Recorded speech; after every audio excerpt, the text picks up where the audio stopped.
Sejak Januari atau seputaran Maret muncul pandemi COVID-19. Kemudian nampaknya pandemi COVID itu berpengaruh pada seluruh sendi berkehidupan masyarakat. Ekonomi, kesehatan, sosial, budaya, keagamaan, dan lain sebagainya, tidak hanya di Indonesia, bahkan mendunia. Di tingkat provinsi pun demikian, juga tentunya di Kabupaten Kebumen terjadi berpengaruh. COVID-19 ini berpengaruh pada sendi-sendi berkehidupan masyarakat di Kabupaten Kebumen. Kemudian muncul kebijakan tentang kerja dari rumah, bekerja dari rumah. Kemudian juga sekarang muncul yang baru yang disebut dengan protokol kesehatan. Termasuk saya harus pakai masker ini, termasuk salah satu dari bentuk protokol kesehatan. Kemudian muncul juga istilah baru, new normal, kenormalan baru, kewajaran baru. Ada juga yang menyebutnya dengan wajar anyar.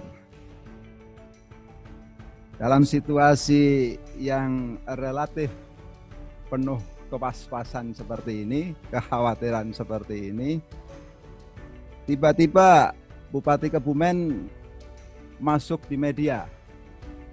Aksi cukur gundul ini. Aksi cukur gundul. Ini mengejutkan banyak pihak. Beberapa tokoh berkomentar.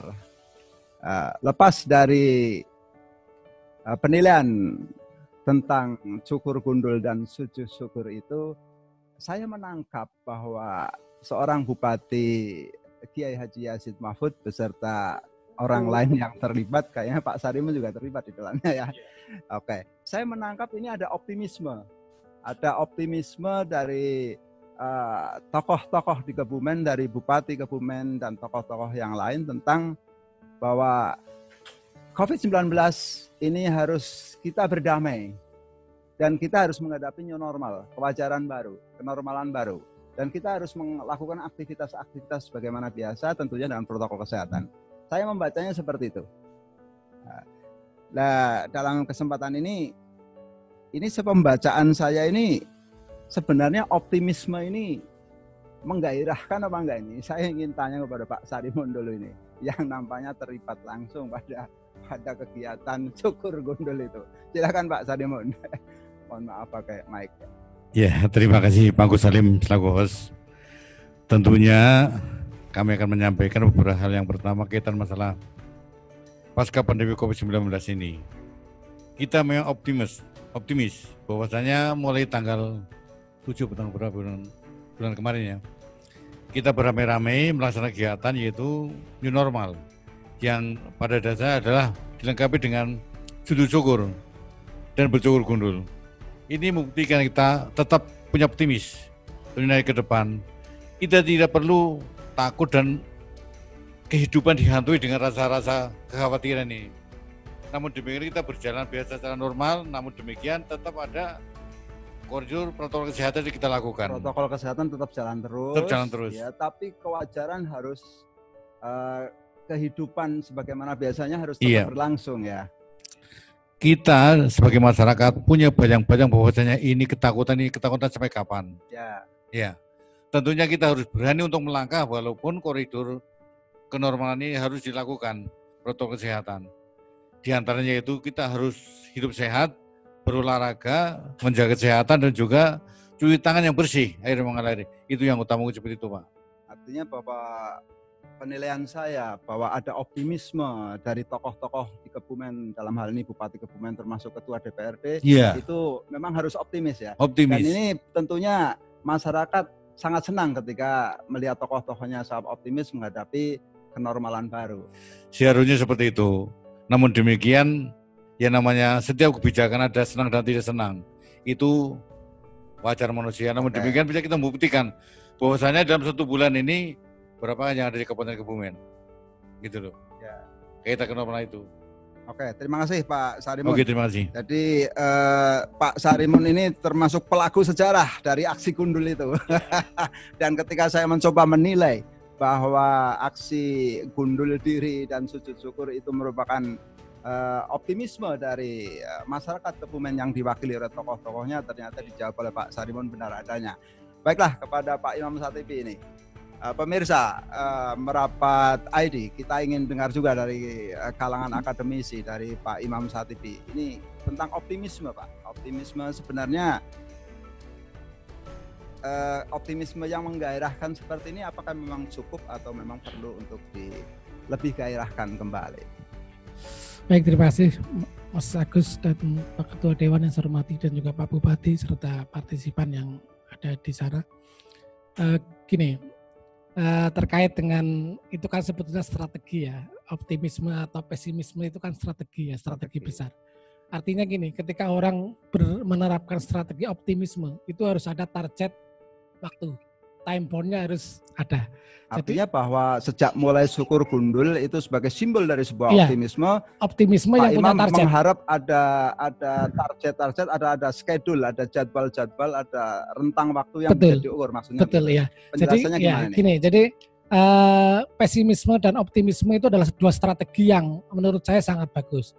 Ketika kita menerapkan strategi optimisme, berarti kita harus dalam waktu capaian waktu tertentu kita harus bisa menyelesaikan ini. Misalkan masuk pada zona hijau yang kemarin saya pikir diekspresikan oleh Bupati Pak Dewan itu, saya pikir sudah menunjukkan bahwa daerah itu ada capaian optimisme, ingin pendekatan dalam waktu dekat ingin bebas. Kemudian sujud syukur, walaupun kemudian teman-teman berkelakar setelah sujud syukur sujud sahwi. Karena ternyata ditemukan. Nah, artinya bahwa nanti paparan-paparan dari Dinas Instansi terkait tentang optimisme itu, tentang pencapaian kesuksesan yang sudah berlangsung, bahkan mungkin yang sedang dilakukan pada saat-saat seperti ini patut ditanyakan nanti. Iya, betul. Berarti capaian waktunya ini ya. Instansi, kami mohon nanti mempersiapkan diri berkaitan dengan ini. Nampaknya Pak Imam ingin tahu ini. Jangan-jangan hanya diam saja ini ya. Oke, lanjut Pak Imam. Oke, ya. Yang berikutnya menurut saya kita harus jelas. Artinya peta strategi ya. Ini karena ini sebuah negara, sebuah pemerintahan itu kan harus jalan pakai konsep lah gitu ya. Nah, kita memang ingin tahu peta strategi yang dilakukan oleh teman-teman terutama di struktural ya, di dinas dan sebagainya. Itu seperti apa gitu ya. Nah, jangan-jangan ketika kita menjadi zona hijau itu hanya kebetulan. Nah, jangan-jangan itu hanya kebetulan, bukan sebuah capaian yang memang merupakan kerja keras dari dari perangkat. Ini memang ciri khasnya akademisi selalu begitu ya, selalu ingin tahu dan ingin tanya gitu ya. Iya, kan ya berhak aja kan gitu ya. Oke.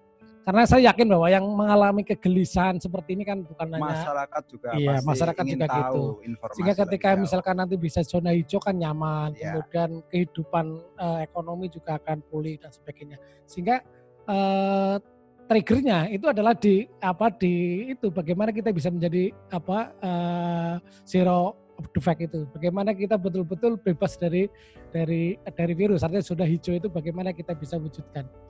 Ketika itu tercapai, menurut saya ini akan menjadi apresiasi yang luar biasa Kebumen ini. Dan ini kita tunggu ya. Sebenarnya optimisme yang dibangun oleh Bupati Kebumen selama ini melalui seremonial syukur gundul dan syukur ini patut kita tanyakan nanti ya. Iya, termasuk ini Pak Agus. Jadi selama ini kan yang banyak mungkin muncul di layar-layar lebar, layar-layar TV dan sebagainya itu kan dari unsur kesehatan lah ya, medis dan sebagainya.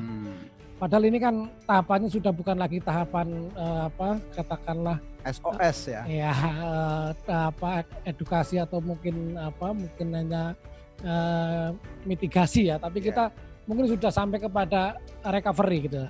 Nah, ketika recovery kan ini butuh dukungan dari berbagai struktural ya, dinas-dinas yang lain. Nah, recovery apa yang mereka lakukan ya untuk itulah. Inilah menurut saya bahwa kita perlu tahu gitu ya.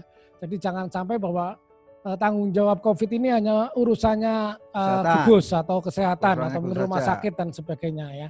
Itu menurut saya perlu kita tahu. Termasuk barangkali juga kita mengharapkan bagaimana Kebumen itu bisa menangani swab sendiri misalkan. Nah, ada nggak keinginan ke situ? Jadi setiap kita swab, kemudian kita lari ke Jogja harus nunggu dan sebagainya. Bisa nggak sih sebetulnya Kebumen menciptakan atau memfasilitasi lab sendiri gitu ya? Karena gini, persoalan COVID ini kan kita nggak tahu sampai kapan akan selesai gitu ya. Dan kita nggak akan bisa menjamin itu lah. Kita berpikir jeleknya aja. Misalkan kok sampai sekian tahun kok misalkan tidak ditemukan misalkan vaksin gitu ya. Nah, kita kan berbuat apalah? Maka kan hal-hal seperti itulah menurut saya harus kita siapkan. Tapi ngomong-ngomong Pak Imam, fakta di lapangan ya dengan optimisme yang sedang dibangun atau tengah dibangun oleh Bupati beserta aparatusnya, termasuk DPR juga mencoba membantu untuk membangun optimisme itu. Fakta di lapangan sebenarnya masyarakat sudah mulai ada optimisme yang menggairahkan dan mulai ada kenormalan baru atau belum ini? Dari akademisi tentunya sudah memantau, sudah melihat. Baik, saya mencoba betul-betul melihat fenomena ini ya, fenomena COVID ini. Bahkan yang memprihatinkan bagi saya sekarang ini kan orang sudah jenuh dengan COVID. Jadi yang tadinya mungkin rajin pakai masker, mungkin rajin cuci tangan, lama-lama orang ngapain itu loh. Lah ini kan menurut saya harus kita sikapi juga lah. Saya melihat bahwa ada gap ya, ada gap dalam sosialisasi atau mungkin dalam edukasi gitu ya. Terkait dengan COVID ini. Ada yang memang betul daerah perkotaan yang memiliki kesadaran cukup tinggi terhadap COVID atau virus ini. Tapi ada juga yang masyarakat desa yang selama ini apatis, masa bodoh lah gitu ya. Jadi waktu awal-awal juga mereka cuek misalkan. Anjuran-anjuran pemerintah mereka sikapi dengan dengan cuek aja lah. Ini yang menurut saya ada gap ya. Nah inilah yang menurut saya harus dievaluasi. Dalam situasi seperti ini menurut saya instruksi bupati, penjelasan dari regulator atau mungkin dari penentu kebijakan itu sangat penting untuk sampai ke bawah gitu loh. Sehingga ketika ini bangunan komunikasi ini tersambung, sehingga proses edukasinya itu menurut saya akan bisa berjalan dengan sistematis dan baik dan sebagainya. Artinya bahwa kembali pada persoalan optimismenya ini belum membumi atau mungkin karena saking bombastisnya atau pandemi ini membombardir habis-habisan sehingga nampaknya harus banyak bergerak sana sini sehingga ibarat orang tidak tuntas gitu.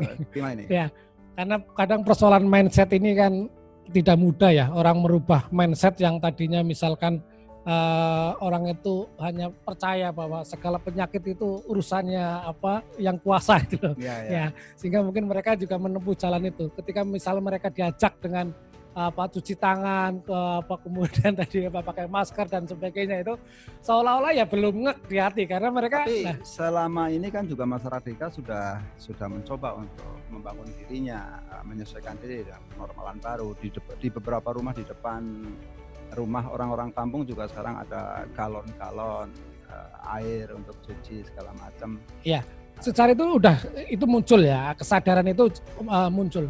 Cuma ya itu saya nggak yakin bahwa ini akan berjalan panjang karena saya lihat sekarang di desa itu orang salaman itu udah biasa, ya. Orang kumpul-kumpul sudah biasa dan sebagainya. Hajatan juga sudah mulai biasa. Artinya bahwa bersahabat atau berdamai dengan COVID-19 ini sudah mulai terbiasa atau gimana ini? Nah, saya seolah-olah melihat bahwa ini sudah dalam era herd immunity gitu ya. Jadi seolah-olah ya sudahlah urusan COVID itu urusan resiko yang ditanggung masing-masing. Nah ini kan menurut saya sangat jangan-jangan Pak Sarimon, ini dilihat sebagai optimisme yang sudah tersosialisasi dengan baik. Menurut Pak Sarimon gimana ini? Jadi masalah optimisme, terutama untuk masyarakat pedesaan, ini memang bahasanya gini. Sebagai contoh, oke, depan rumah tetap kita ada tempat cuci tangan. Rata-rata seperti itu. Namun demikian, bila mana kita ibadah, kita percaya kepada Yang Maha Kuasa. Tentunya sholatnya rapatnya barisan, kan bingung. Banyak rapatnya barisan pertama. Yang kedua, sekarang udah mulai, karena udah bosan sekali berapa bulan, tentunya dari masyarakat segi ekonomi, memang agak membebankan sekali, terutama dunia hiburan. Terus dunia yang lain-lain, sehingga sekarang mulai terbuka lagi. Ya bahasanya, kita untuk tidak bersalaman bahasanya kan gimana gitu loh.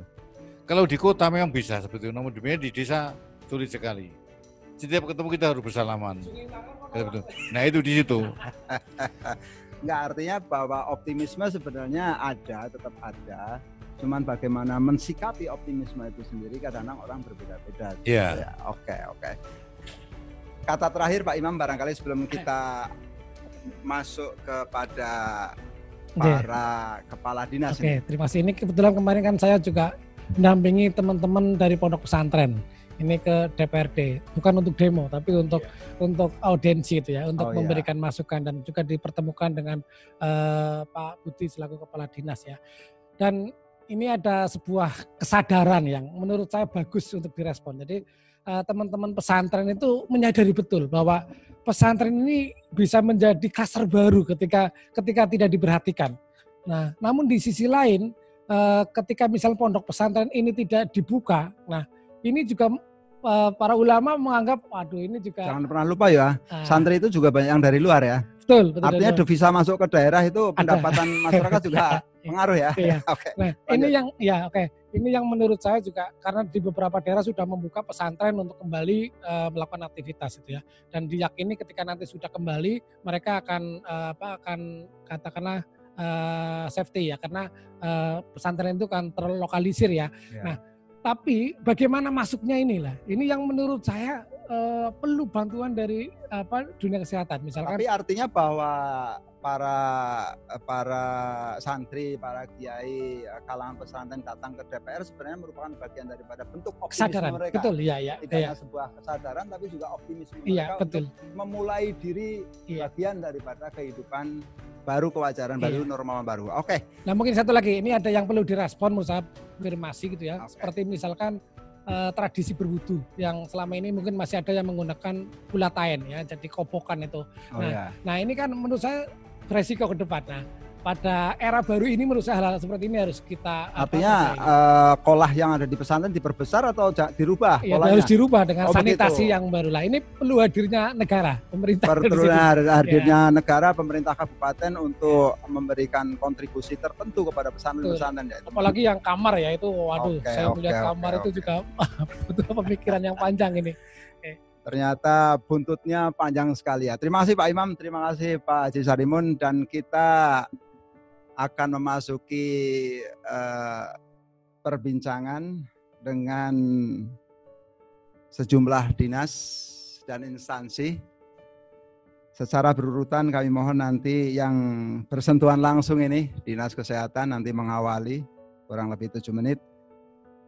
Kita masih bersama Merapat ID dalam kegiatan talkshow pemulihan berkehidupan masyarakat pasca pandemi di Kabupaten Kebumen. Pemirsa yang saya hormati, baiklah akan bergabung bersama kita. Yang pertama, halo Pak Dr. Budi. Assalamualaikum Dokter. Oke. Waalaikumsalam warahmatullahi wabarakatuh. Terima kasih Pak Dr. Budi. Bapak Dr. Haji Ahmad Dwi Budi Satrio MKes adalah Kepala Dinas Kesehatan Kabupaten Kebumen yang akan mengawali paparan kurang lebih 7 menit saja Pak ya. Pertanyaan besarnya adalah kesuksesan kerja di bidang kesehatan selama masa pandemi yang dilakukan oleh Dinas Kesehatan itu apa saja Pak? Ya, masyarakat, pemirsa, ini Pak Imam juga ingin tahu, wakil rakyat dari DPR juga ingin tahu ini. Kesuksesan kerja bidang kesehatan dari Dinas Kesehatan selama masa pandemi. Kurang lebih 7 menit Pak, dan sekaligus nanti harapan-harapannya kami mohon bisa disampaikan juga. Silakan Pak Dr. Budi, waktu dan tempat kami persilakan. Halo Pak Dwi Budi Satrio. Ini nampaknya belum kelihatan ya. Dr. Budi live dari ini mungkin sinyalnya hilang. Oke, kita lanjut dulu sementara nanti sambil menunggu. Kita ingin perdengarkan ini.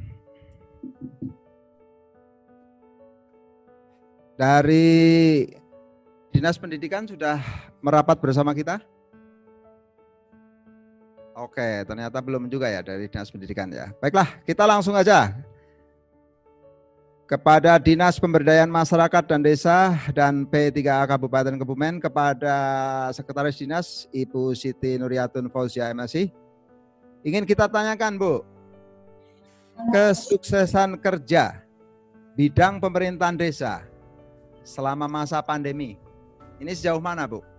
Masyarakat ingin tahu, termasuk dari DPR dan dari peneliti atau pemerhati ya. Halo, Bu. Ya. Oke, Bu. Kurang lebih 7 menit aja, Ibu ya. Kita ingin tahu kesuksesan kerja di bidang pemerintahan desa selama masa pandemi ini. Silakan, Bu. Oke, terima kasih. Assalamualaikum warahmatullahi wabarakatuh.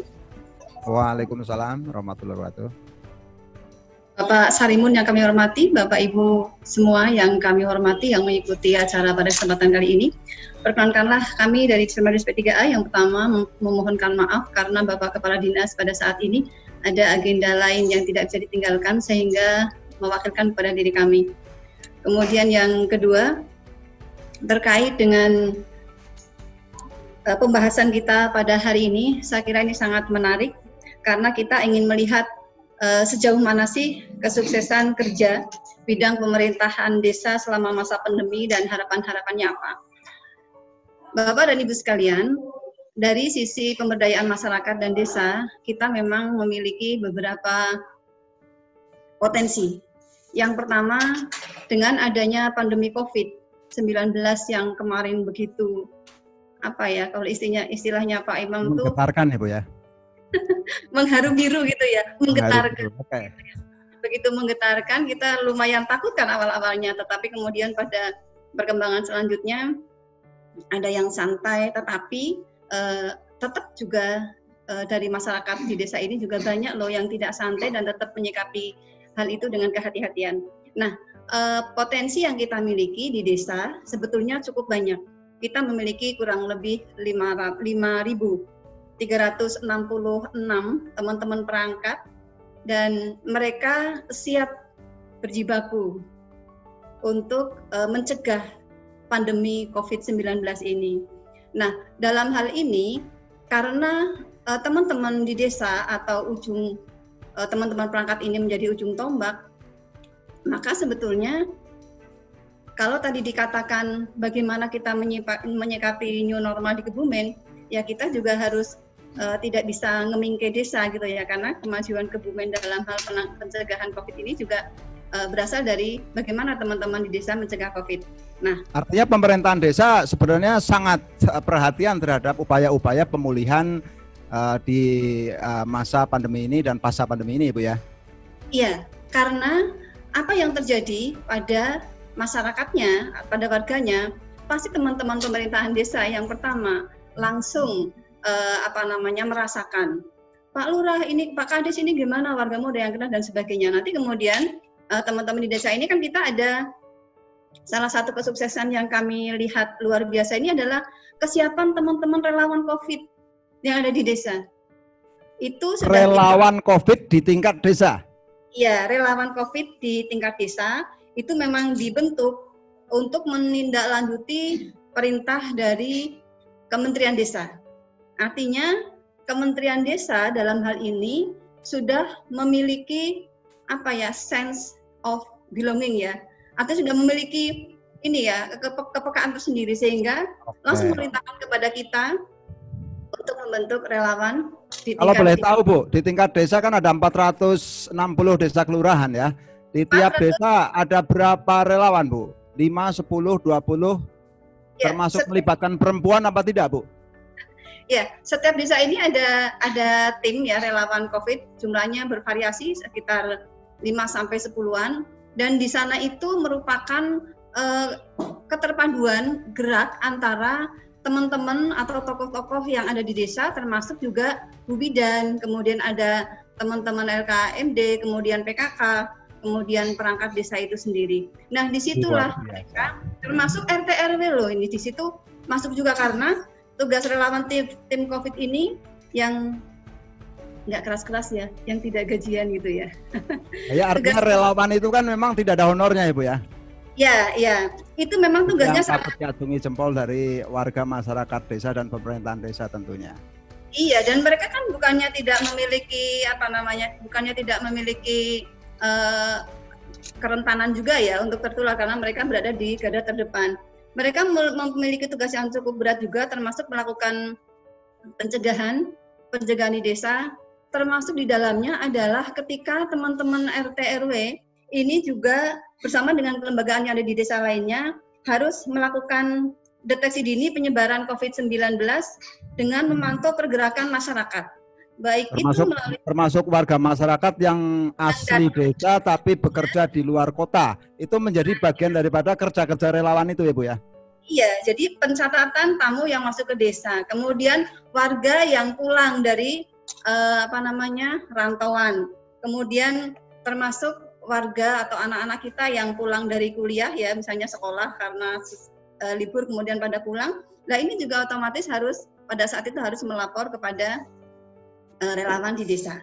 Nah kemudian selain itu, terima kasih Bu.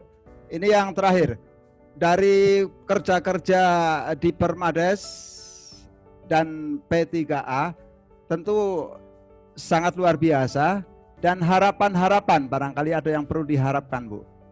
Kayaknya ini butuh itu dan seterusnya. Harapannya ke depan bagaimana Bu? Ya, tadi selain relawan COVID ya, kita juga ada bantuan untuk JPS jaring pengaman sosial bagi warga desa yang terdampak ya melalui dana kita juga. Nah kita harapannya karena memang dari pemerintah melalui dana desa ini sudah cukup mengeluarkan anggaran cukup banyak juga dari tahap pertama itu juga sekitar 41 miliar ya dana desa di 449 desa ini untuk terdampak. Kita tentunya berharap yang pertama agar masyarakat tetaplah optimis gitu ya. Tetap optimis. Tetap optimis bahwa COVID-19 itu harus pergi atau akan pergi.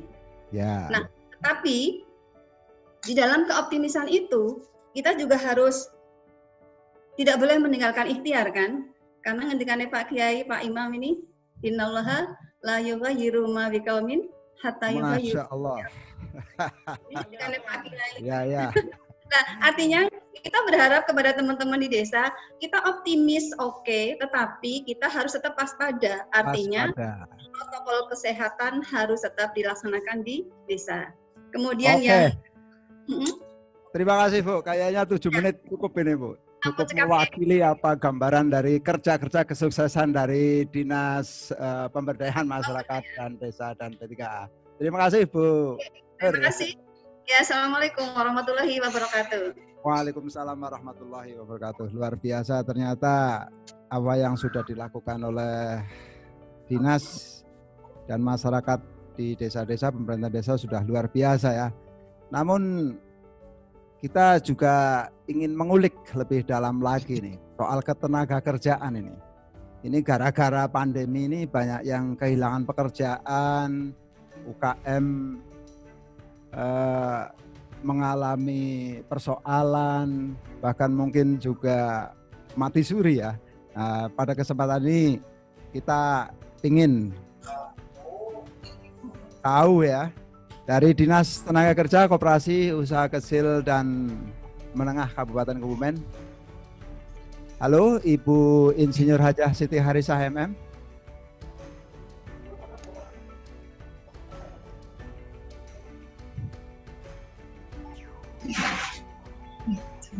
Halo. Benar, Bu. Selamat datang Bapak Bupati Kebumen, Bapak Dwi Yazid Mahfud.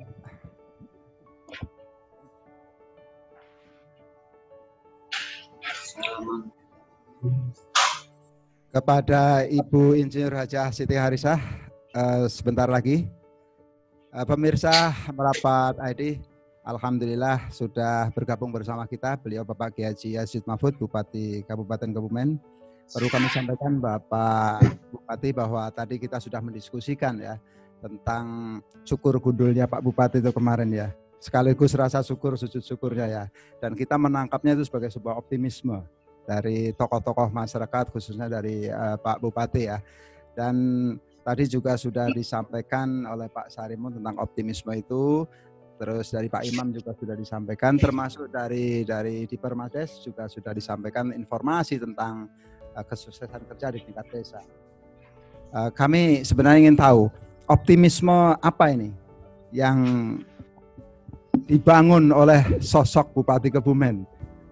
Secara simbolis dari cukur gundul itu kita menangkapnya optimisme. Optimisme yang kayak apa? Kita masyarakat ingin tahu, pemirsa merapat ID ingin tahu informasi itu. Silakan Pak Bupati, kurang lebih 10 menit. Moderator Pak Salim, Pak Dr. Imam Satibi, dan juga Ketua DPRD yang saya hormati, Pak Sarimun SYC. Yang pertama terkait dengan perkembangan COVID-19 di Kabupaten Kebumen yang telah kita lakukan beserta gugus tugas dari mulai tingkat kabupaten, kecamatan, dan desa. Ini alhamdulillah kerjanya sangat luar biasa. Atas nama Bupati Kebumen, pemerintah daerah, saya mengucapkan banyak terima kasih kepada seluruh masyarakat, petugas kesehatan, dan para relawan yang ada di Kabupaten Kebumen, serta para donatur yang telah membantu gugus tugas di Kabupaten Kebumen. Ini optimis saya pertama, Pak Salim. Yang kedua, terkait dengan masyarakat Kabupaten Kebumen, setelah kami mengadakan rapid test di semua pasar di Kabupaten Kebumen, masjid-masjid, pondok pesantren, dan mal yang ada di Kabupaten Kebumen, dengan hasil rapid tersebut sebanyak kurang lebih sekitar 26.000 rapid test yang kita adakan.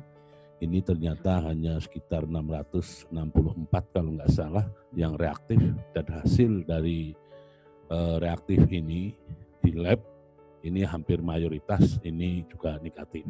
Ini adalah sebuah alasan kami bahwa ketika saya cukur gundul bersama Ketua DPRD ini memang ini waktu itu zero, sudah nol. Ya. Makanya saya optimis, dan nol ini baru Kabupaten Kebumen di Jawa Tengah.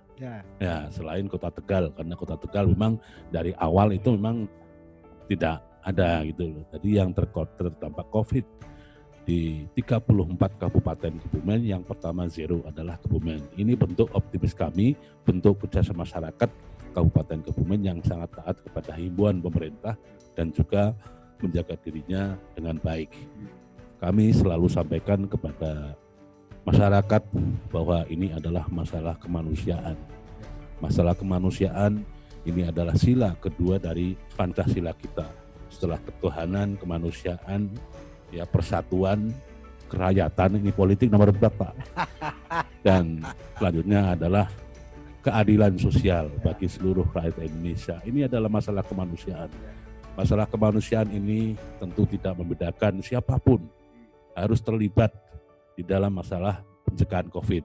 Entah itu dokter, kiai, dan lain sebagainya. Masyarakat kabupaten, baik yang beragama Islam, non-Muslim, ini juga harus ikut serta menjaga dirinya dengan baik agar tidak terkena wabah. Nampaknya COVID-19. optimisme Bupati juga gayung bersambut dengan masyarakat di desa. Di desa-desa juga ada relawan-relawan desa. Oh ya, tentu. Saya pikir mereka perlu diapresiasi oleh Bupati. Tentu, makanya dari kepala desa juga kita rapid semua, Pak. Ada gitu 4 relawan, kita rapid 5. Setiap desa, semua desa. Pertama adalah Kades, yang kedua adalah 4 relawan. Ini kita semua rapid semua, dan mereka hasilnya juga bagus. Makanya ini kan saya optimis, Mas. Jadi masyarakat ini juga sangat antusias terhadap kondisi yang sekarang ini, dan alhamdulillah kemarin zero, dan ini ada penambahan lagi. Penambahan pun ini dari luar kota, bukan dari asal Kebumen. Kemarin ada dari Seliling, maaf saya sebutkan desanya, mereka di swab di Jakarta, belum keluar hasilnya pulang ke Seliling. Dan ketika di sini swabnya turun, positif di Kebumen, dan ini kan sesuatu yang memang apa ya, impor lah. Ketiban rezeki itu ya. Ya, ya kita terus langsung kita tangani di rumah sakit, dan sekarang masih di rumah sakit. Dan hari kemarin ya maaf, dari orang yang sudah komunikasi dengan dia, kita rapid 100 orang, dan yang reaktif 12. Dan hari kemarin positif 1, berarti tambah 2 dari. Oke, Pak Bupati, kayaknya kalau dihabisin tidak akan habis-habis. Oh iya, ya, terima kasih. Kita ingin dengarkan juga progress report, semacam progress report atau kerja sukses dari dinas-dinas terkait, dan kayaknya Bupati juga perlu mendengarkan bagaimana perkembangan hasil kerja masing-masing dinas. Ya, ini pertama saya tambah lagi ya, kita sudah mengadakan 5 inovasi kan nasional, dan 2 ini juara 2 nasional. Kita ada inovasi tentang pasar modern dan mall. Ini juara nasional. Alhamdulillah masing-masing ini sudah dapat reward dari pemerintah 2 miliar. Jadi 4 miliar kita dapat. Alhamdulillah. Dari new normal ini. Ini kan suatu apresiasi yang luar biasa, Pak. Capaian. Optimisme itu melahirkan banyak hal ya, Pak. Oh iya, banyak hal. Oke, terima Dan kasih. rezeki. Terima kasih Bapak G.Haji Asyid Mahfud yang telah memberikan paparannya tentang arti pentingnya optimisme dan fakta-fakta di lapangan. Tentunya optimisme telah melahirkan banyak hal ya. Dan Bupati Kebumen juga mengucapkan terima kasih kepada segenap jajaran relawan dimanapun berada, terutama relawan desa yang telah sangat antusias bersama-sama dengan pemerintah untuk upaya-upaya pemulihan masa pandemi COVID ini. Baiklah, tadi sudah disampaikan oleh Dinas Pemberdayaan Masyarakat Desa dan P3A terkait dengan upaya-upaya masyarakat dan pemerintahan desa. Dan kita lanjutkan kembali. Halo Ibu Siti Harisah, halo Ibu Insinyur Siti Harisah, bisa mendengarkan suara saya? Halo Ibu. Halo. Oke Ibu. Halo. Ya. Ya, Ibu dari Ibu Kepala Dinas Tenaga Kerja, Koperasi dan Usaha Kecil dan Menengah Kabupaten Kebumen, Bu. Masyarakat Kabupaten Kebumen, pemirsa merapat ID dan juga hadirin yang di sini, wabil khusus Bapak Bupati Kebumen dan Ketua DPRD tentu ingin tahu Bu, ini ngomong-ngomong Bu ya, langkah-langkah kerja terakhir ini, ya akhir-akhir ini nih Bu, mengenai sektor ekonomi terkait tenaga kerja, koperasi dan usaha kecil menengah ini sudah sejauh mana Bu langkah-langkah kerja yang sudah dilakukan oleh dinas? Kami mohon ada informasi dari Ibu. Silakan Bu, 7 menit Bu. Ya, terima kasih. Assalamualaikum warahmatullahi wabarakatuh. Yang terhormat Bapak Bupati, Bapak Ketua DPR, Bapak Imam Satibi, dan seluruhnya yang kami hormati, perlu kami sampaikan bahwa pandemi COVID-19 ini sungguh sangat menggetarkan, betul tadi yang Bu Inung sampaikan, semua sendi-sendi kehidupan di masyarakat. Utamanya ini para pekerja, di mana kami mendapatkan tugas menangani masalah ketenagakerjaan, kemudian koperasi dan UMKM. Di dalam Kabupaten Kebumen sendiri banyak pekerja yang terdampak, baik itu yang di PHK, dirumahkan, terjadwal dengan shift, maupun yang dari luar Kebumen, luar Jawa Tengah, luar negeri pun ini juga terdampak. Jadi kalau boleh tahu Bu, mungkin ada data yang bisa disampaikan Bu, berapa jumlah barangkali yang kalau kena PHK baik tingkat lokal, provinsi ataupun nasional? Kalau yang di Kebumen sendiri itu memang tidak semua perusahaan menyampaikan, karena terkait dengan PHK itu memang kan ada implikasinya. Sehingga sampai saat ini ada 24 orang yang ter-PHK di wilayah Kabupaten Kebumen. Untuk yang lain laporannya dirumahkan atau di shift, dijadwal di shift gitu. Jadi sampai saat ini, dan ini di bulan terakhir ini tidak ada tambahan untuk PHK. Artinya 24 orang itu kan bukan 24 orang saja. Di belakang 24 orang itu ada anak, istri, ada atau keluarga. Betul ya. Tentunya ini akan menjadi catatan penting buat Bupati, buat DPR terkait masa depan keluarga mereka ya. Kemudian Bu, di sektor yang lain misalkan UKM dan koperasi barangkali ada informasi buat masyarakat. Jadi terkait masih ketenagakerjaan, kemarin itu di program prakerja kami pun juga sempat mendampingi yang program awalnya itu untuk kalangan pencari kerja milenial, tapi ternyata ada yang di PHK dan diberhentikan baik dari luar maupun dari dalam.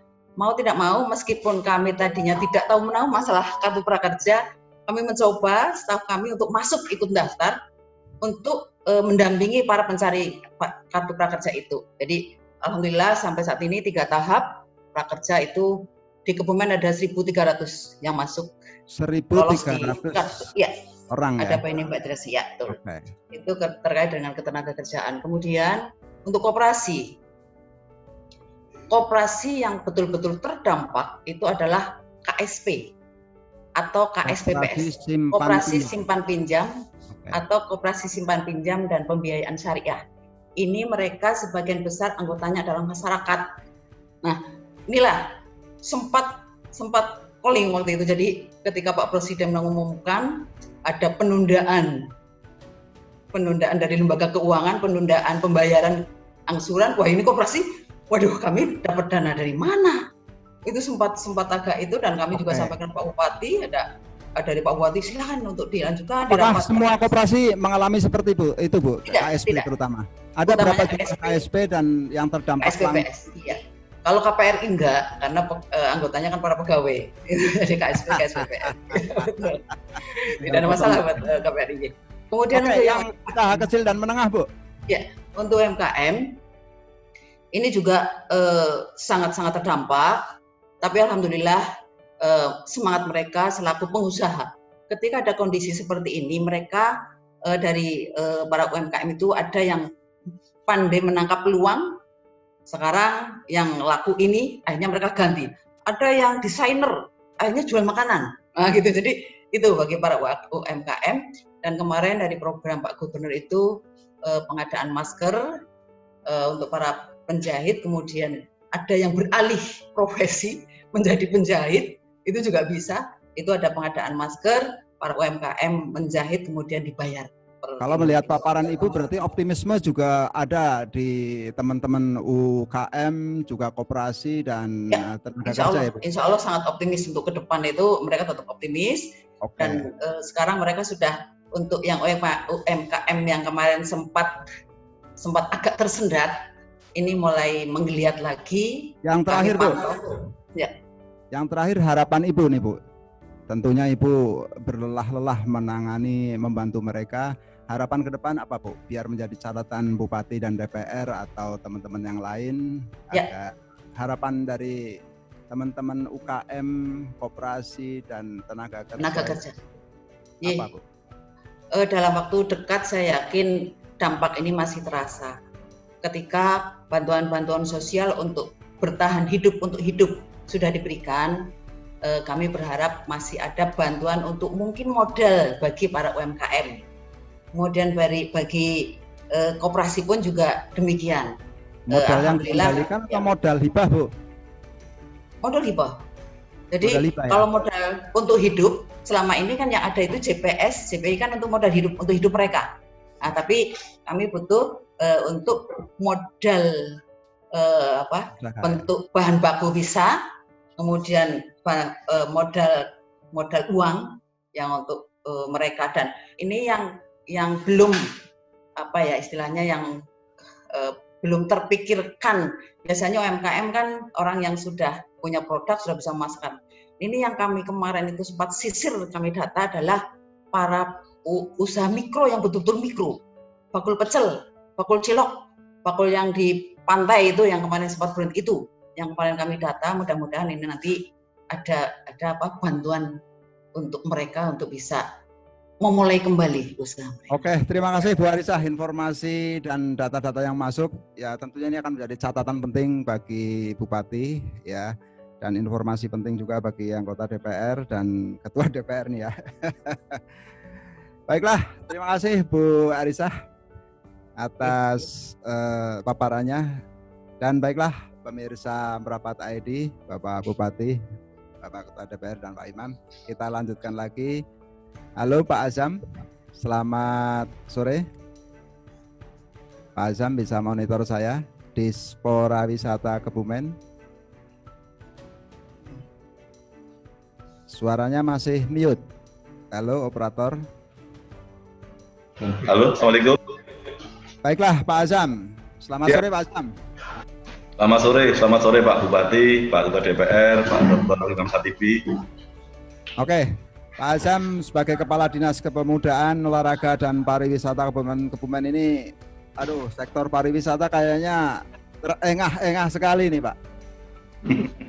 Oke, kami ingin tahu Pak ini langkah-langkah kerja terakhir untuk menggairahkan sektor pariwisata ini sudah kayak apa ini Pak Azam ini? Langkah kerja terakhir untuk menggairahkan sektor pariwisata. Kami mohon informasinya Pak Azam, moga. Terima kasih atas izin Bapak Bupati. Mohon izin Bapak Bupati. Jadi begini Pak Moderator, Pak hostnya, Pak Agus Salim ini. kita pemerintah daerah Kabupaten Kebumen ini menutup objek wisata itu sejak tanggal 19 Maret. Ya. Dari 19 Maret objek wisata kita udah kita tutup. Padahal sebetulnya ketika kita tutup itu lagi bagus-bagusnya. Kalau kita bicara itu lagi angkatannya itu lagi luar biasa. Kita baru selesai membangun beberapa objek wisata seperti Logending. Logending yang biasanya sebelum kita bangun itu di 2,5 bulan atau 3 bulan ini hanya kisaran 50 juta sampai 60 juta. Kemarin ke bawah sedikit, Pak. Tangannya. Ya. Gantengnya jadi kurang kelihatan, Pak, masalahnya. Lanjut, ya. Pak. Ya. Kemarin ketika kita tutup, ini lagi bagus-bagusnya. Artinya untuk Logending sendiri kemarin sudah mendapatkan 111 juta, Pak. Ya. Nah, dengan ditutupnya semua objek wisata, baik yang dikelola oleh pemerintah daerah maupun yang di desa, yang jumlahnya di desa itu luar biasa, ada sekitar 40 lebih. Ini tentunya kehidupan ekonomi masyarakat di sekitar pariwisata dan UKM yang ada di wisata ini sangat-sangat terpukul. Karena yang namanya penutupan objek wisata itu gerbongnya panjang sekali. Jadi ada transportasinya, ada pedagangnya, ada gaiturnya, dan lain-lain, termasuk pegawainya di sini. Kalau dihitung-hitung, Pak, kalau dihitung-hitung pariwisata kan termasuk yang menyumbangkan PAD cukup signifikan bagi Kabupaten Kebumen ya. Ya, target. Sebab-sebab gara-gara atau adanya pandemi ini mengalami penurunan barangkali berapa persen bisa disampaikan? Jadi penurunannya kita targetnya 10,8 miliar ketika kita ditarget tahun 2020. Setelah kita ada pandemi ini, kita ditarget menjadi 4,5 miliar. Jadi penurunannya panjang dan mudah-mudahan dalam 4,5 miliar ini nanti kita bisa memenuhi lah gitu. Karena mulai tanggal 1 Juli kemarin kita sudah mulai untuk uji coba membuka pariwisata ini. Nah, kita tanggal 11 Juni kemarin pada waktu pertemuan di Sempor, kita undang semua Pokdarwis, pengelola wisata baik yang ada di desa maupun yang perorangan, yang swasta maupun yang kelola pemerintah daerah. Kita undang semuanya, kita menyampaikan bahwa kita akan mengadakan verifikasi untuk kesiapan pembukaan kembali objek-objek wisata. Nah, mulai tanggal 12 kita berjalan terus, kita memverifikasi kegiatan-kegiatan yang dilakukan oleh objek wisata, baik yang dikelola oleh pemerintah daerah maupun yang swasta. Kita verifikasi, kita tuntun semuanya untuk pengadaan untuk melengkapi sarana prasarana untuk menuju new normal. Sehingga harapan kita dari pengelola sudah membuat satu untuk protokol kesehatan, tentunya harapan kita tinggal masyarakatnya mematuhi. Karena kita jangan sampai Azam, sepemantauan jenengan atau data informasi yang ada di dinas itu seberapa besar gairah ya peningkatan yang sudah dicapai selama masa pandemi ini, walaupun ada penurunan PAD tapi ada upaya-upaya yang terus digiatkan kembali agar bagaimana pariwisata bergairah kembali. Ada peningkatan sejauh mana, Pak? Ya, kalau sekarang kayaknya laut kemarin juga sudah mulai ramai. Apakah itu juga termasuk bagian daripada yang dipantau dan digairahkan oleh dinas? Ya, betul, Pak. Jadi dengan kita dikurungnya di rumah 3 bulan lebih, Pak. Jadi tadi juga sampaikan oleh Ketua DPR, kejenuhan mungkin ada. Sehingga dengan dibukanya objek wisata ini, yang jelas yang laris itu wisata-wisata yang ada di laut. Ya. Jadi di beberapa laut ini baik yang dikelola oleh pemerintah daerah maupun yang dikelola oleh swasta atau masyarakat desa tersebut, ini ramai terus ini. Untuk hari Minggu, hari Sabtu itu kita bisa kisaran sekarang ini baru mulai ini sekitar 800-an pengunjung sampai 1.000 lah ini untuk di pantai-pantai ini rata-rata. Nah, hal ini tentunya menjadi satu harapan besar kita nanti, asal pengunjung ini memenuhi protokol kesehatan dan jangan sampai yang namanya objek wisata ini menjadi klaster baru untuk berkembangnya COVID-19 ini. Ini harapan kita dan tentunya dengan harapan kita dipatuhi semua oleh masyarakat, ini akan mempercepat kita untuk membuka peluang ekonomi yang ada di Kabupaten Kebumen sehingga kesejahteraan masyarakat tentunya menjadi utama bagi kita.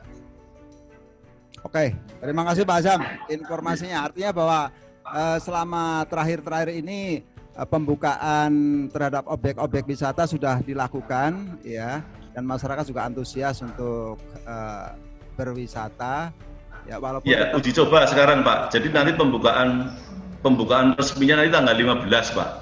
Kalau sekarang masih uji coba sambil evaluasi untuk warung-warungnya. Jadi warung-warung ini ketika kita Juli atau 15 Agustus Pak? 15 Juli 15 nanti. Ya, kalau sekarang sampai tanggal 15 ini evaluasi uji coba ya. Karena ketika kita memverifikasi warung-warung masih tutup, ini kita nggak bisa mengevaluasi warung. Nah sekarang warung sudah buka, jadi yang namanya kita memverifikasi kan tidak hanya tempat objeknya saja, tapi pendukung objek di situ ada warung ya, ada yang lain-lain. Ini yang kita juga penting, anggap penting, sehingga warung-warung juga kita harapkan nanti juga memenuhi protokol kesehatan sehingga aman bagi pengunjung yang jajan di situ. Oke, terima kasih Pak Jam informasinya. Semoga pemulihan segera terjadi dan dunia pariwisata kembali bergairah kembali. Amin, amin, amin. Baiklah pemirsa Merapat ID dan hadirin yang saya hormati, kita masuk ke paparan berikutnya. Halo Bapak Budi Satrio, apakah masih bergabung? Belum ya? Ya, sudah, terima kasih. Mohon maaf listrik mati, jadi kita kesulitan. Baiklah Pak Dr. Budi Satrio, kami ingin informasi akurat ya terkait dengan kesuksesan kerja di bidang kesehatan selama masa pandemi ini. Kami harapkan Dinas Kesehatan yang bersentuhan langsung ya ini memberikan informasi bagi masyarakat ya, khususnya bagi Bupati dan Ketua DPRD, kesuksesannya sejauh mana ini? Silakan Pak, kurang lebih 7 menit. Baik, terima kasih. Assalamualaikum warahmatullahi wabarakatuh. Yang terhormat Pak Bupati, Pak Imam, Ketua DPR, dan hadirin sekalian, puji syukur. Jadi kami sampaikan bahwa Kebumen itu jauh luar biasa dibanding beberapa kabupaten yang ada. Tetapi ada satu kendala bahwa kita itu tidak pernah menutup dari pendatang. Sebagai contoh kami sampaikan deteksi dini di Kebumen itu jauh di atas rata-rata kabupaten yang lain. Kami sampaikan untuk deteksi dini kita menggunakan pada waktu awal kita menggunakan diagnosis, kemudian yang kedua setelah muncul RGT kita menggunakan rapid, dan yang sekarang dianjurkan WHO menggunakan swab. Yang kedua yang menggunakan rapid ini kami sudah merapid sebesar 27.345 atau 2,1 penduduk di Kebumen sudah dirapid, dan besok tanggal 11 kita akan merapid lagi 6.000 sehingga kita akan mencapai 2,5% penduduk Kebumen dirapid. Sedangkan di Cina yang internasional itu hanya 2,47%. Di Korea Selatan hanya 0,50% dan di Amerika itu hanya 0,63% jumlah penduduk yang dirapid. Jadi kita sudah jauh meninggalkan itu.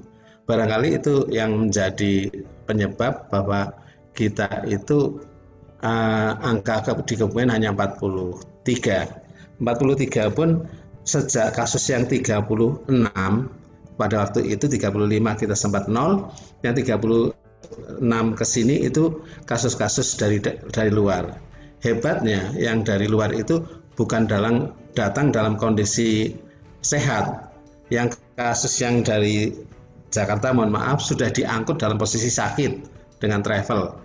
Kemudian satu lagi sudah masuk rumah sakit di Jakarta, sudah terdiagnosa, mereka APS, kemudian pulang ke Kebumen sudah membawa surat keterangan swab positif. Bisa dibayangkan itu.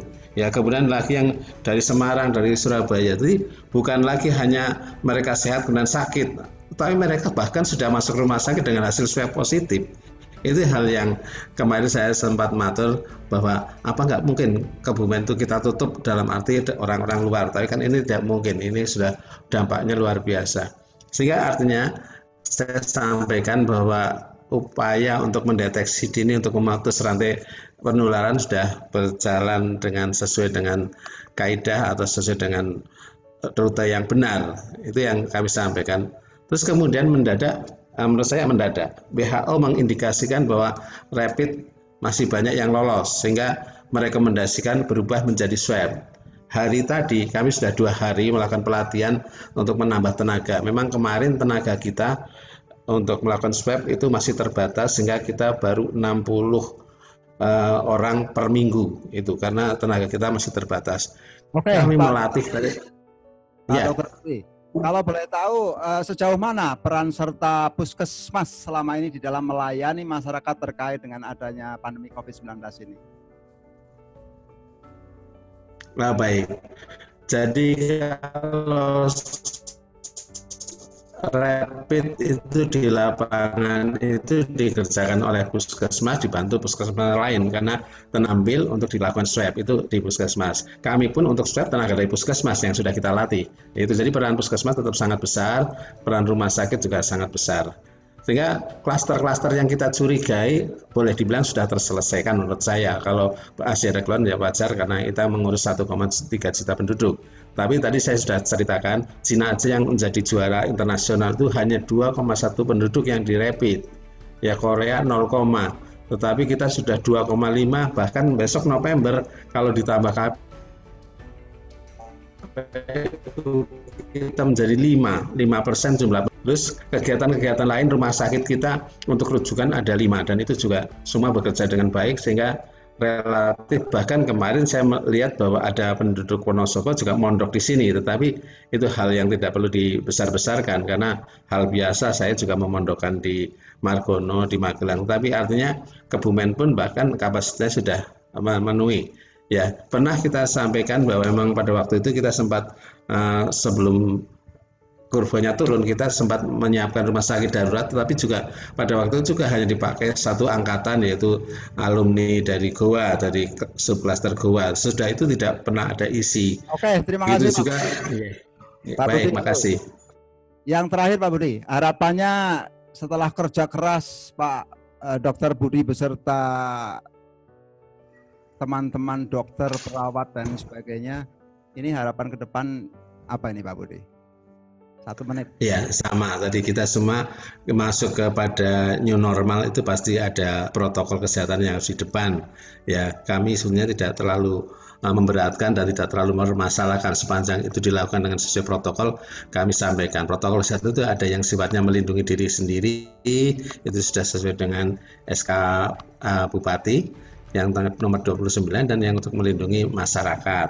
Ya, yang diri sendiri penting saya sampaikan hanya sekedar 4 saja. Masker, cuci tangan, kemudian meningkatkan daya tahan tubuh dan jaga jarak. Itu saja. Ya, jaga jarak. Itu sudah cukup untuk kita memutus rantai karena prinsipnya adalah bagaimana mengurangi laju interaksi masyarakat, maka pasti penyakit ini akan turun dengan sangat drastis. Dan tetapi kita termasuk orang yang suka berinteraksi. Kemudian yang langkah kedua adalah bagaimana melindungi masyarakat. Di bidang pencegahan kita mengadakan promosi, kemudian kita mengadakan deteksi dini, kemudian yang ketiga adalah pencegahan. Itu yang bisa kita lakukan. Sehingga insya Allah kalau secara bersama-sama kita patuhi, at least mematuhi SK Bupati, peraturan Bupati, mohon maaf, itu kita nomor 29, kita akan mungkin sangat turun dengan drastis. Tetapi memang kita tidak akan bisa menyelesaikan sepanjang kepatuhan itu masih rendah dan kemudian kita ditambah kalau spot-spot saya pikir ini tadi dari permasalahan bagaimana mencegah masuknya migrasi ke Kebumen itu mungkin permasalahan yang lain yang harus kita diskusikan di tingkat. Oke, terima kasih Pak Dr. Budi atas informasi dan progres report kesuksesan kerja bidang kesehatan selama masa pandemi yang sudah dilakukan oleh Dinas Kesehatan Kabupaten Kebumen. Terima kasih Pak Budi sekaligus harapan-harapannya. Baiklah, kita kembali ke studio. Setelah mendapatkan informasi-informasi tadi ini Bapeda belum ini? Oke, setelah ini dan ini dari Bapeda ya. Kita mendapatkan informasi dari Dinas Pemberdayaan Masyarakat, kemudian dari Disnaker, kemudian dari Pariwisata dan Kesehatan. Bagaimana nih Pak Bupati? Ada upaya-upaya apa dan barangkali ada yang perlu disampaikan lebih lanjut oleh Bupati? Moga. Terima kasih Mas. Terkait dengan COVID ini kemarin juga sudah lapor ke saya tentang penurunan ekonomi di Kabupaten Kebumen. Ini 10%, berbeda dengan kabupaten-kabupaten tetangga. Silahkan nanti merapat ngecek bagaimanakah akibat pandemi ini ekonomi turun berapa persen. Di Kebumen ini kemarin dilaporkan 7%. Bahkan ada daerah-daerah lain yang 20-30%. Berarti ini ketahanan pangan di Kabupaten Kebumen cukup baik.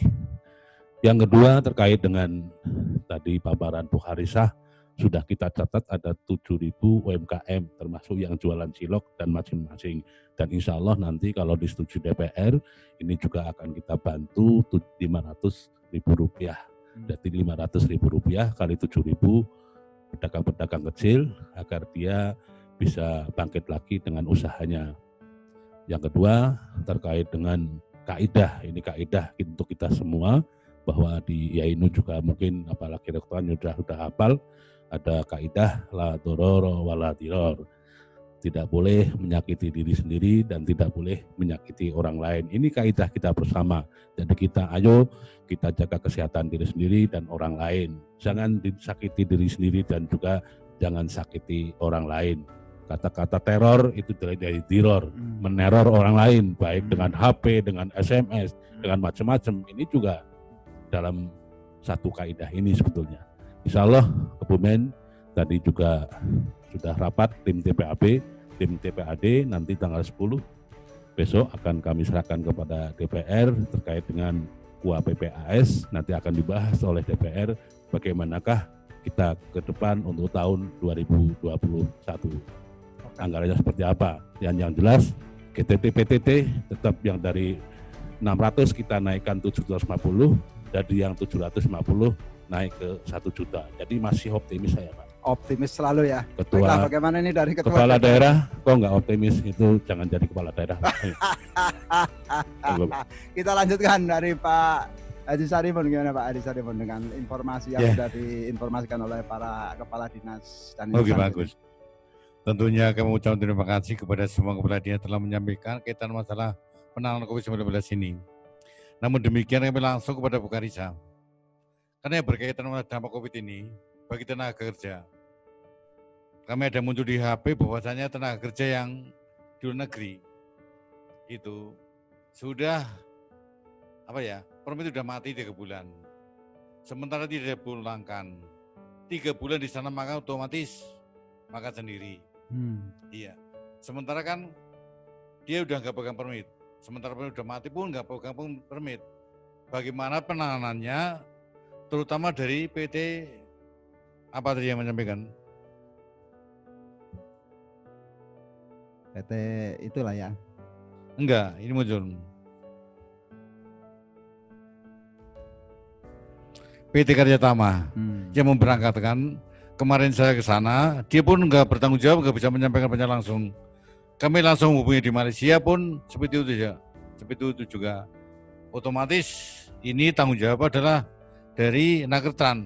Bagaimana solusinya biar nanti terbaik, sementara masyarakat Indonesia bisa pulang. Terima kasih.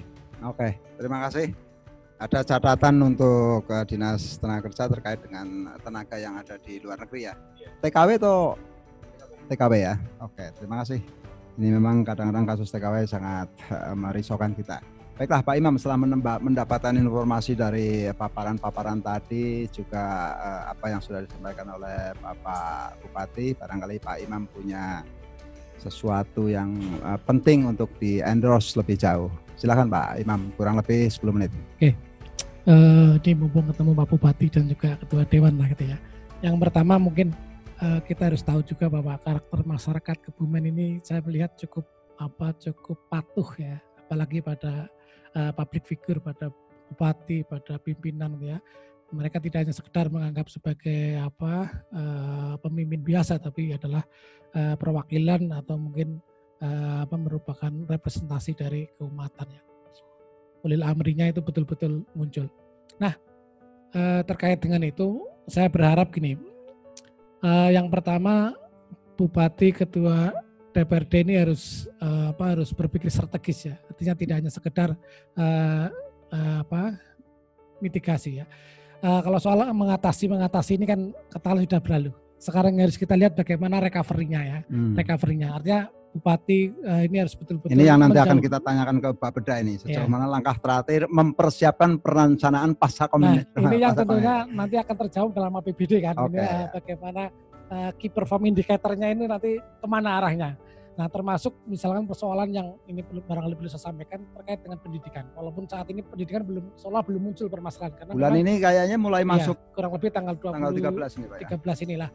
Ini kan saya melihat bahwa Menteri Pendidikan akan menetapkan PJJ atau pendidikan jarak jauh itu menjadi pola pembelajaran. Kita tidak bisa hanya mengandalkan offline.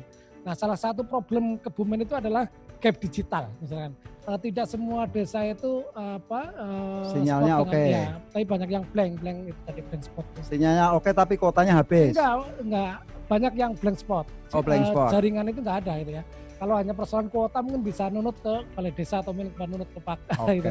Tapi kalau blank spot ini kan nggak bisa ngatasi mereka, harus lari kemana-mana lah. Kalau pembelajaran nanti misalkan masih menggunakan PJJ itu, ini akan mengalami banyak kendala. Sehingga mungkin pemerintah daerah bisa mensupport provider atau mungkin penyedia itu bagaimana untuk memfasilitasi internet masuk desa. Ini menurut saya sangat penting sekali. Itu yang pertama. Kemudian yang kedua terkait dengan lembaga-lembaga yang selama ini banyak mengelola komunal orang gitu ya. Ini menurut saya perlu diedukasi. Artinya perlu ditanting betul. Misalkan kalau sekolah mau buka itu polanya mau seperti apa? New normalnya mau seperti apa? SOP-nya mau seperti apa? Kemudian juga mungkin ada jadi baru, ada mungkin macam-macam itu. Menurut saya itu betul-betul harus diawasi. Dan menurut saya bupati itu tidak boleh pelit-pelit mengeluarkan kebijakan ya. Jadi menurut saya memang itu yang ditunggu-tunggu masyarakat. Misalkan sekarang ini pesantren mau buka. Nah, masyarakat juga menunggu bagaimana kebijakan bupati, SOP-nya seperti apa. Lah, menurut saya ini bupati ini sangat ditunggu-tunggu pencerahan-pencerahan seperti itu sehingga ini bisa menjadi acuan di lapangan. Karena ketika tidak ini akan orang subjektif, akan membuat SOP sendiri-sendiri. Artinya bahwa optimisme yang dibangun oleh bupati beserta aparatusnya dan masyarakat yang lain itu perlu ada follow up lebih jauh. Betul. Yang dalam bentuk konkretnya, legal formalnya barangkali perlu surat edaran segala macam. Iya, Oke, betul. lanjut. Iya. Karena ini kan sudah menjawab recovery ya, artinya kita tidak mungkin akan menekan terus, sementara kita butuh berkembang dan sebagainya. Kalau kita hanya larut hanya pada persoalan rapid itu penting ya, tapi juga aspek yang lain juga penting. Oke, selain pendidikan barangkali pariwisata. Nah, pariwisata misalnya itu yang sangat seksi sekali kan. Ini kan saya melihat bahwa pariwisata tidak hanya sekedar sekarang kebutuhan orang berkumpul, tapi mungkin akan mencari pariwisata yang safety. Nah, Kebumen saya yakin tidak hanya ingin menangkap lokal tapi juga bagaimana turis-turis yang luar. Nah, ini menurut saya perlu juga disiapkan bagaimana wisata yang aman, wisata yang tertata itu ya. Sehingga kalau sekarang misalkan orang kerumun di pantai itu kan menurut saya belum profit lah untuk daerah gitu ya. Tapi perlu tadi target profit itu juga perlu sehingga kayak mungkin Jati Jajar atau mungkin Subuk dan sebagainya itu menurut saya perlu dikelola dengan tingkat quality yang lebih tinggi gitu ya. Artinya di sektor pariwisata pemerintah kabupaten perlu lebih dalam lagi, lebih mendalam lagi untuk bagaimana menggairahkan sektor pariwisata itu. Artinya tidak hanya sekedar membuka ya, tapi bagaimana mengelola ini menjadi pendapatan daerah. Nah, sehingga kan targetnya bukan hanya lokal ya, tapi bagaimana masuk nih. Termasuk kan wisatawan itu untuk datang ke Kebumen ya. Maka wisata yang safety itu yang bagaimana yang betul-betul new normal itu menurut saya perlu diwujudkan sehingga wisata ini dijamin, misalkan dijamin bahwa di sini sudah menggunakan pola kehidupan yang baru misalkan. Oke, yang terakhir Pak Imam terkait dengan ketenagakerjaan Pak Imam. Barangkali ini perlu disorot juga. Khususnya juga terkait dengan usaha mikro. Ya, menurut saya gini, pandemi ini tidak hanya sekedar memberikan ancaman, tapi juga opportunity gitu ya. Artinya ada opportunity baru yang menurut saya harus ditangkap dari perubahan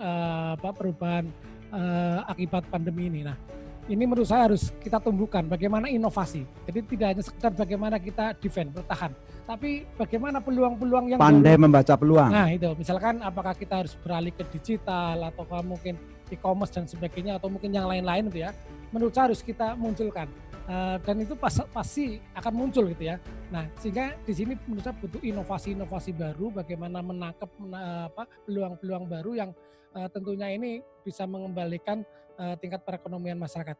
Nah, tadi yang terkait dengan UMKM itu ya memang karena selama ini kan mereka misalkan berjualan di tempat-tempat keramaian, sementara keramaian itu kan sekarang sudah sepi dan ini kan nggak mungkin akan menuntut bupati menyediakan keramaian terus ya. Itu akan menjadi paradok atau berlawan. Sehingga menurut saya ini harus kita upayakan bagaimana kita lokalisir, misalnya kita tempatkan di JB atau kita tempatkan di mana yang keramaian tapi keramaian yang tertata itu ya keramaian yang menurut saya yang terkondisi itu ya. Nah, kemudian juga menurut saya yang penting adalah kompetensi. Artinya bahwa ini kan selama ini Kebumen ini kan begitu tamat SMA, SMK itu kan semua lari ke Jakarta, cari industri dan sebagainya.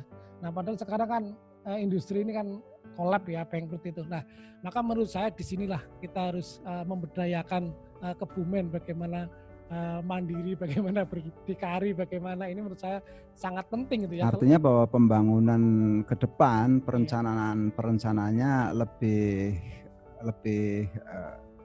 bergaya pandemi atau responsif terhadap. Ya, contoh gini, misalkan menyelenggarakan diklat atau pelatihan apa. Janganlah sekarang berorientasi ini mau dikirim ke sana lah. Menurut saya diklat-diklat yang harus diciptakan itu ya kalau bisa yang bisa membangun kemandirian di Kebumen. Nah, saya yakin bahwa itu bisa diarahkan. Nah, misalkan apakah nanti APBD-nya untuk merangsang bagaimana pertumbuhan itu. Kalau sekarang saya lihat misalnya Pak Presiden mendorong bagaimana human resources, bagaimana pengembangan sumber daya. Nah, ini kan juga harus kita ikuti di daerah. Bagaimana pengembangan sumber daya di daerah. Nah, kita tentunya tidak ingin bagaimana hanya sebagai penghasil, pengekspor tenaga kerja yang tidak berskill, yang murahan, yang mungkin hanya sekedar itu, tapi seandainya kita mau ekspor ya tenaga yang handal lah. Oke, terima kasih Pak Imam. Kayaknya cukup ini. Kalau dilanjutkan sampai besok belum selesai nih kayaknya. Apa yang sudah disampaikan oleh Pak Imam penuh dengan harapan dan gambaran-gambaran strategis tentunya ya. Halo Ibu Puji Rahayu, apakah masih bergabung bersama kami dari Bapeda? Assalamualaikum, selamat sore. Oke Bu Puji, setelah menangkap informasi, data dan harapan-harapan termasuk juga barangkali kritik yang konstruktif dan masukan rekomendasi dari Pak Imam khususnya, bagaimana nih Bu? Bapeda menangkap semuanya, langkah-langkah kerja terakhir dalam rangka siap pelaksanaan pembangunan ke depan pandemi Bu. Masyarakat perlu tahu, pemirsa merapat ID perlu tahu, Bupati juga barangkali bersama Ketua DPR perlu mendapatkan informasi lebih lanjut. Silakan Bu, kurang lebih 7 menit. Baiklah, terima kasih Bapak. Yang pertama yang kami hormati Bapak Bupati Kebumen, Bapak Ketua DPRD Kabupaten Kebumen, Bapak Agus Salim dan Pak Imam Satibi, Pak Dr. Imam Satibi, terkait dengan menyimak yang telah disampaikan oleh beberapa narasumber, maka terakhirnya adalah kita bermuara pada anggaran. Perlu kami sampaikan bahwa rancangan RKPD tahun 2021 yang sudah kami susun ini dan sudah kami laksanakan rancangan akhir RKPD tahun 2021, bahwa ternyata kita harus menyesuaikan dengan penganggaran terakhir dari pendapatan di tahun 2020 yang saat ini juga telah mengalami pemangkasan, artinya beberapa kegiatan termasuk dari PAD kita mengalami penurunan. Sehingga beberapa kegiatan untuk tahun 2021 kita merubah tema dari pembangunan kita yang tadinya adalah pemberdayaan atau peningkatan, sekarang adalah untuk pemulihan. Jadi di rancangan RKPD tahun 2021 tema kita adalah pengembangan perekonomian daerah menuju agribisnis bagi peningkatan kesejahteraan masyarakat yang berkeadilan. Lah dengan adanya pandemi ini, maka kami harus menyesuaikan dengan tema provinsi maupun juga dari pusat, yaitu pemulihan perekonomian daerah dan kehidupan sosial bagi peningkatan kesejahteraan masyarakat yang berkeadilan. Adapun 5 prioritas pembangunan yang sudah kami susun, yang pertama adalah pengembangan perekonomian daerah berbasis komoditas dan kawasan unggulan daerah berbasis pertanian dan pariwisata. Dengan adanya pandemi COVID-19 ini, maka untuk prioritas pembangunan pertama dari pengembangan perekonomian, kita harus menjadi pemulihan perekonomian daerah berbasis komoditas dan kawasan unggulan daerah, berbasis pertanian dan pariwisata. Sehingga tadi disampaikan oleh Pak Bupati bahwa ketahanan pangan kita cukup memadai sehingga penurunan ekonomi kita tidak terlalu hancur dengan adanya pandemi, tetapi kita tetap waspada. Dan juga disampaikan oleh Pak Azam bahwa pariwisata kita harus bangkit. Kemudian yang kedua adalah percepatan upaya penanggulangan kemiskinan dan pengurangan pengangguran berbasis pembangunan perdesaan. Seperti yang disampaikan oleh Bu Siti Karisah terkait dengan pengangguran, maka tema yang kedua adalah percepatan upaya penanggulangan kemiskinan dan pengurangan pengangguran berbasis pembangunan perdesaan. Ini menjadi prioritas pembangunan di tahun 2021. Kemudian yang ketiga adalah peningkatan kualitas sumber daya manusia dan layanan sosial dasar masyarakat. Untuk penyesuaian, maka yang ketiga ini tetap pada peningkatan kualitas sumber daya manusia dan layanan sosial dasar masyarakat. Ini menjadi prioritas pembangunan yang ketiga, di mana kita harus menyediakan dana JPS untuk pelayanan sosial dasar masyarakat. Kemudian untuk yang keempat adalah peningkatan daya saing daerah, didukung dengan penyediaan infrastruktur yang berkualitas dan berkelanjutan. Sedangkan perubahan di dalam rancangan akhir, ini yang keempat adalah pemulihan. Kalau tadi adalah peningkatan daya saing, maka yang keempat dengan adanya perubahan dampak COVID ini, maka berubah menjadi pemulihan daya saing daerah, didukung dengan penyediaan infrastruktur yang berkualitas dan berkelanjutan. Kemudian yang kelima adalah peningkatan tata kelola pemerintahan yang baik dan bersih dan penciptaan kondusivitas wilayah. Sedangkan rancangan akhir tidak berubah, tetapi kita tetap pada peningkatan tata kelola pemerintahan yang baik dan bersih dan penciptaan kondusivitas wilayah. Perlu kami sampaikan juga kepada Bapak Ibu semuanya sebagai narasumber dan host bahwa kebijakan umum pembangunan 2021 ini kegiatan sudah kita prioritaskan pada OPD, diarahkan untuk pencegahan, penanganan, serta pemulihan dampak yang ditimbulkan oleh pandemi COVID-19. Bapak Ibu yang kami hormati, bahwa untuk prioritas pembangunan pertama yaitu pemulihan perekonomian daerah berbasis komoditas dan kawasan unggulan daerah berbasis pertanian dan pariwisata. OPD-OPD yang terlibat di dalamnya adalah yang pertama adalah Dinas Pertanian dan Pangan, kemudian Dinas Perindustrian dan Perdagangan, Dinas Kelautan dan Perikanan, Dinas Pariwisata, kemudian Dinas Pendapatan Daerah, dan DPMP TSP atau perizinan terpadu yang saat ini kita sudah mempunyai mall pelayanan publik. Oke, Bu Susi dipercepat. Masih ada waktu 2 menit. Yang berikutnya adalah untuk prioritas pembangunan yang kedua adalah percepatan upaya penanggulangan kemiskinan. Dinas-dinas yang melaksanakan kegiatan ini adalah Dinas Sosial BPKB, Dinas Naker KUKM, Dinas Permades, Purawisata, dan Kelurahan. Sedangkan untuk peningkatan kualitas sumber daya manusia dan layanan sosial dasar, ini yang menangani secara langsung adalah Dinas Kesehatan, Dinas Pendidikan, Dinas Kearsipan dan Perpustakaan Daerah. Untuk prioritas pembangunan yang keempat yaitu pemulihan daya saing daerah, didukung dengan penyediaan infrastruktur yang berkualitas dan berkelanjutan, didukung dengan Dinas PUPR, Dinas Perkim LH, BPBD, dan Dinas Perhubungan. Sedangkan untuk yang kelima adalah peningkatan tata kelola pemerintahan yang baik dan bersih dan penciptaan kondisivitas wilayah. Ini didukung dengan Dinas Kominfo, kemudian BKPPD, dan Sekretariat Daerah. Jadi yang perlu kami sampaikan bahwa dengan adanya COVID-19 ini terjadi perubahan di dalam struktur APBD Kabupaten Kebumen dan mengalami penurunan lebih kurang 9,19% untuk pembiayaan kegiatan di tahun 2021. Terima kasih, Bu. Ya, terima kasih. Demikian yang bisa kami sampaikan. Wassalamualaikum warahmatullahi wabarakatuh. Waalaikumsalam warahmatullahi wabarakatuh. Setelah mendapatkan informasi dari Ketua Bapeda terkait adanya perubahan dari konsep lama, kemudian sekarang ada konsep baru tentang pemulihan. Barangkali Bapak Bupati lebih menajamkan kembali arah daripada konsep pemulihan ini. Silakan. Sekaligus closing ini.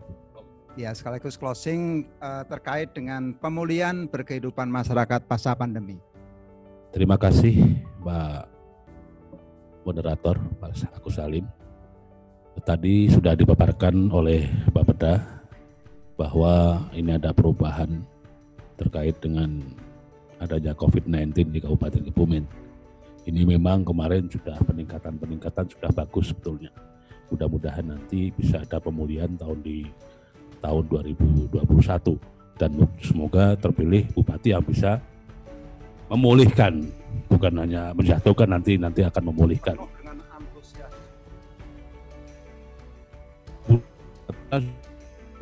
Saya sudah selesai pada Februari. Kalau tidak terpilih bupati yang bisa memulihkan, nanti malah tambah terpuruk, Kebumen repot.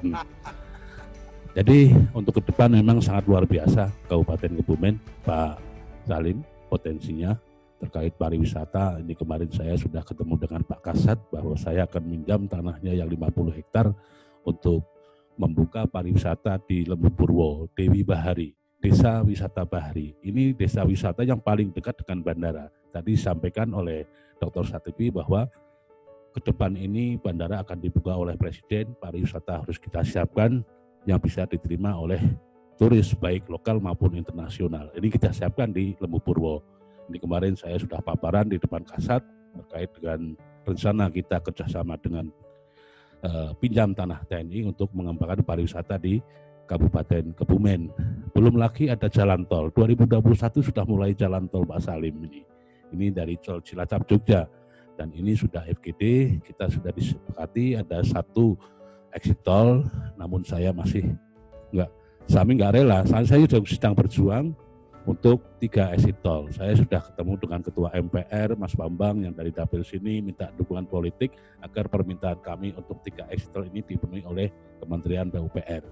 Jadi sedang berjuang, namun perlu kita sikap bersama dengan adanya bandara double track kereta api ya, jalan tol ini kan suatu peluang sekaligus tantangan bagi Kabupaten Kebumen ke depan.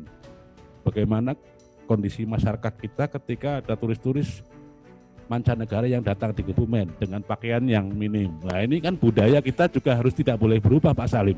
Budaya Kebumen tetap harus dipertahankan. Nah, jangan-jangan ya nanti jangan-jangan para kiai kan demo ke Pak Bupati ini. Gimana ini mengatasi ini kan? Budaya ini tetap kita pertahankan, tapi kita harus menerima kondisi ke depan seperti apa Kebumen. Makanya ini sangat peluangnya sangat bagus, pariwisata kita tingkatkan, namun budaya tetap harus kita pertahankan, jangan sampai berubah jadi kebarat-baratan. Oke.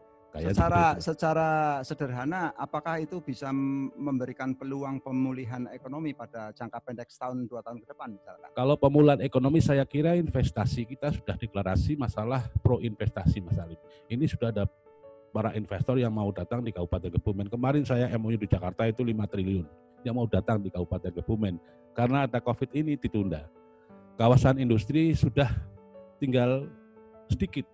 Tinggal nunggu surat dari Kementerian ATR BPN tentang kawasan industri. Ini sudah ada badannya dan ini Presiden sudah mau ngasih 3 triliun Pak. Cuma ini tanahnya masih statusnya dari HGB ke HPL. Ini juga sudah ada di Perpresnya. Jadi nanti kalau ini masuk 3 triliun Kebumen, tenaga kerja kita ini kan luar biasa. Dan ini harus dipegang oleh tetap jalan terus. Oh, jalan terus. Dan optimisme seorang bupati jalan terus. Besok saya langsung dengan Pak Presiden, kita BUMDes se-Indonesia. Ini yang dipilih yang terbaik adalah Kebumen dan ND. Besok pagi saya langsung di Genggeng ya dengan Pak Presiden, cuma 2 kabupaten, Kebumen dan ND Mas. Ini kan apresiasi bagi kami lah kepada BUMDes yang ada di Kabupaten Kebumen ternyata juga luar biasa gitu. Yang selama ini mereka nggak digarap, saya sentuh terkait dengan Kampung Pandan, Kampung Garam dan lain sebagainya. Ternyata ini juga masyarakat kita semangat luar biasa. Untuk itu saya optimis, Pak. 1 menit terakhir saya minta Pak Bupati menyampaikan harapan kepada masyarakat agar pemulihan ini berlangsung dengan baik, dan tentunya masyarakat selain menunggu juga berharap bagaimana pemulihan ini menguntungkan bagi rakyat atau bagi masyarakat Kabupaten Kebumen. Terima kasih. Memang pemerintah daerah mengupayakan agar masyarakatnya ini tetap sehat. Di sisi lain, pemerintah juga mengupayakan agar ekonomi juga tetap bangkit. Makanya ini 2 hal yang perlu kita jaga bersama-sama. Jangan sampai kita berfokus kepada COVID, tapi ekonomi terpuruk. Ini tidak boleh, Pak. Makanya ini 2 hal yang memang harus kita tingkatkan bersama-sama. Namun saya mohon kepada dukungan masyarakat agar tetap patuh kepada himbauan pemerintah. Protokol kesehatan harus tetap kita jaga. Silahkan berbisnis semau Anda, tapi protokol kesehatan harus kita jaga bersama. Intinya itu. Jadi pesan masyarakat terhadap ini memang kita harapkan jangan nunggu-nunggu bupati lah, apa-apa bupati ini keprian, bupati ini keprian. Udah inovasi sendiri aja. Ngapain masalah gitu kok? Kalau sudah lapar tidak ingat bupati lah ya. Ya makanya orang ini sekarang takut lapar daripada takut kena penyakit, Pak. Gitu ya. Iya, itu pasti, Pak. Makanya ini kan saya sendiri takut lapar daripada kena penyakit. Oke. Kan gitu. Terima kasih, Pak. Terima kasih luar biasa penyampaian dari closing dari Bapak Bupati. Dan demikianlah pemirsa Merapat ID, kesempatan bincang pada kesempatan hari ini dengan tema besar pemulihan berkehidupan masyarakat pasca pandemi. Sampai jumpa lagi. Terima kasih kepada semua pihak yang telah membantu dan bergabung kepada